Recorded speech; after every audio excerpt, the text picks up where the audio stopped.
హైదరాబాద్ నాంపల్లిలోని భీమరావువాడ బస్తీ కూల్చివేతకు నిరసనగా తెలుగుదేశం పార్టీ ఆందోళన చేపట్టింది. ప్రస్తుతం టీడీపీ అధినేత చంద్రబాబు బాధితుల్ని పరామర్శించారు. ఆ సందర్భంలో మీడియాతో మాట్లాడారు. ఆ దృశ్యాన్ని మనం ఇప్పుడు చూద్దాం.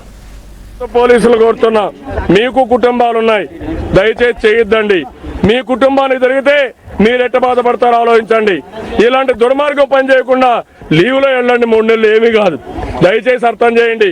ప్రొక్లైన్స్ అడుక్కుంటున్నా, దయచేసి మీరు ఇండ్లు కూల్చొద్దండి. అది కూడా వాళ్ళ ఇండ్లు. అలాంటి ఇండ్లు కూలిస్తే మీకు కూడా పాపం వస్తుంది. దయచేసి చేయొద్దని వాళ్ళు కోరుతున్నా.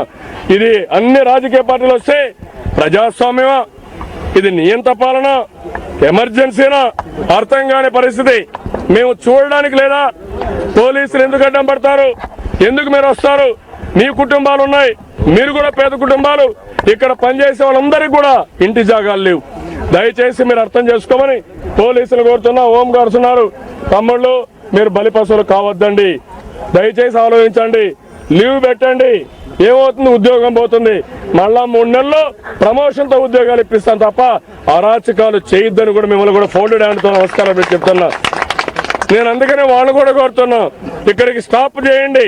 నేను ఇక్కడికి వదిలిపెట్టను. ఇక్కడే ఇదే ప్రదేశంలో జరిగిన అన్యాయానికి వాళ్ళకి ఇక్కడ ఇండ్లు కట్టే వరకు నేను దీన్ని వదిలిపెట్టను.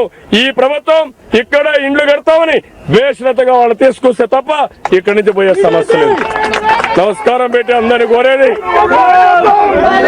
పేదవాళ్ళ పైన అరాచకాలు మానాలి. మానకపోతే మీకు కావాలంటే గాంధీ భవన్ కట్టుకోవాలంటే వేల కోట్ల రూపాయల డబ్బులున్నాయి మీ దగ్గర, కొనుక్కోండి. గవర్నమెంట్ భూమి తీసుకోండి. పేదవాళ్ళ ఇండ్లు కొట్టే తీసుకోవడం మంచిది కాదు. రాజుల కాలంలో కూడా మనం చూసాం, ఏ రాజు కూడా ఏమారీ చేయలేదు. నియంత చూసాం, నియంతలు కూడా చేయలేదు.